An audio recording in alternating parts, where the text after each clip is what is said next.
The OrCam device contains all components, including its processor and battery, in one unit. The device has 2 long sides and 2 narrow sides. The power on-off button is located on the inside of the long side, which also has 2 magnets. You can move your finger along this side to feel them. Just behind the power button is the speaker, followed by the USB inlet, which is on the rounded end of the device.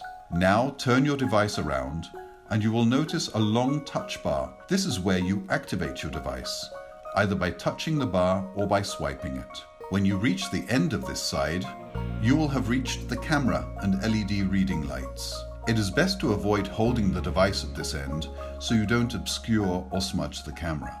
Before you begin using the OrCam device, you may wish to attach the provided lanyard to the eyelet loop at the back end of your device and wear it around your neck.